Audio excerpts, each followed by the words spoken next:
agamba nti nabbi lumu abeera atambula nga bw'anaatambula n'asanga omusajja oyo najja n'amugamba nabbi obwavu nga bunzita nkoze ntya nabbi nyamba obwavu nga bunzita nabbi n'amubuuza olina ki omusajja oyo n'amugamba nti nina olugoye lw'ennyambala ne lwenjalirira awaka okutuulako ninayo ne bawulo yange bakuli yange ey'ekibaawo mwenywera amazzi nabbi Muhammad peace be upon him kyava amugamba genda obireete omusajja oyo n'addayo eka n'aleeta engoye ezebbiri lwayambala ne lwayalirira wansi n'aleeta ne bakuli yajja ali bwereere ndowooza bamubuuza ewaka olinayo ki n'agamba ninayo lwennyambala ne lwenjalirira wansi kitegeeza nti zayambala ziri bbiri zayambala ziri bbiri. Nice observation. So najja nabbi bwe yabikwata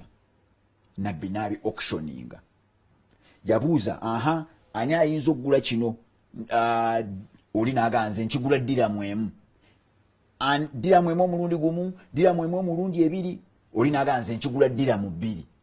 ddiramu ndooza ze zandibadde nga siringi mu ekyo ekifo mwe baali omusajja owa ddiramu ebbiri n'agula engoye ezebbiri n'ebbakuli eri ey'ekibaawo nabbi n'akwata ddiramu bbiri n'aziwa omusajja n'amugamba genda ogule ebintu bibiri eddiramu emu giguleemu emmere eddiramu ey'okubiri genda ogigulemu embazzi ongindeetere wano omusajja n'adduka n'agula embazzi n'agireetera nabbi kyawandiikibwa mu eyo hadith gye gambe book number 9 hadith 1637 nti nabbi kennyini eyo embazzi ye yagiteekamu n'omuyini n'amugamba njagala ogenda oteme enku ozitunde bagamba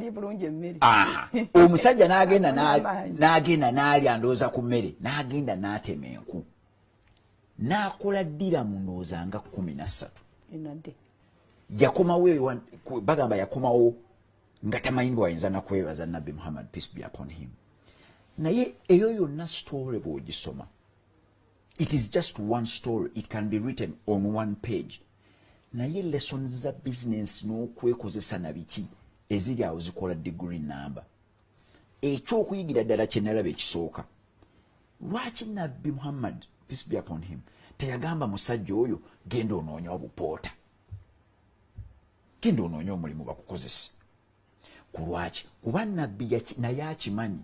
nti buli omu obwakabi ayita nabwo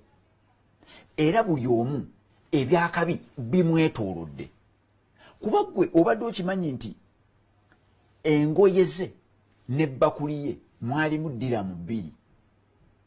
naye nga yaakaaba kyokka nga ddiramu ezo ebbiri si zaakulya zaakugulako paati emmere paati endala nabbi yamugamba gula asset nadifainingako asset neŋŋamba asset kyeki asset kyekintu nga kya mugaso which is kwega kya mugaso useful kyekintu nga kiri valuable kirina omuwendo naye abannayuganda awo tutera okukoma abasinga obungi olina okwongerako ekintu ekyokusatu nti asset erina okuleeta ssente so bw'otunuulira nabbi kye yamugamba genda ogule embazzi yamugamba genda ogule asset ku lwaki genda ogule embazzi is valuable agenda sasuza dirham yakutema nku it is useful kyokka bw'amala okutema enku zakutunda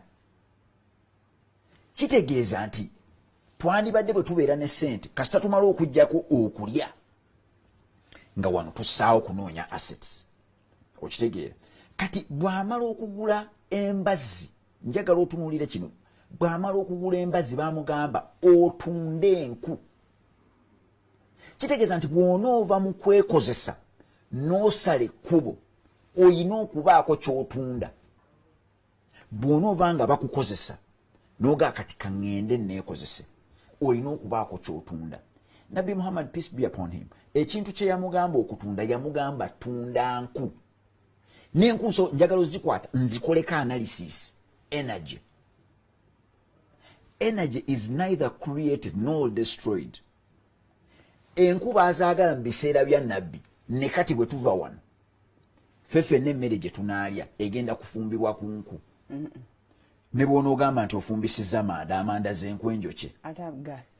gaasi Abannayuganda tetuyinza mu affordinga kumumalayo. Kyova olaba bwe tugenda mu nnyimbe tulina okuleeta enku.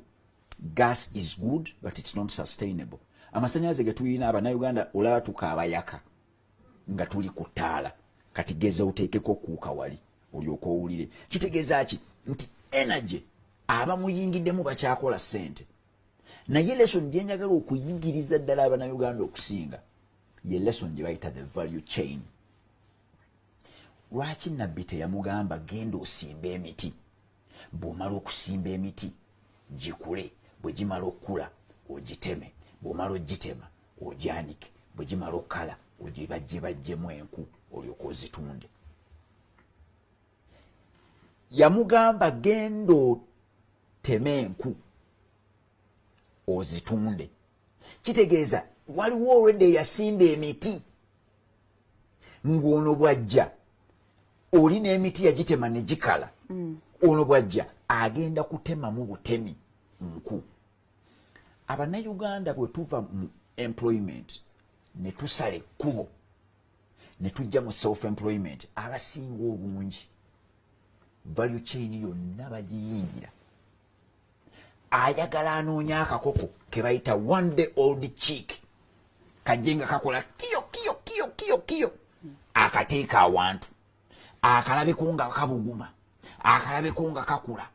bakageme ng'ali awo addemu akatunuulira akaliisa bw'amala okukaliisa kamulyeko emmere naye akanoonyamu ki magi kakule bwe kamala okukula addemu abonaabone n'amagi then anoonya akatale k'amagi. Value chain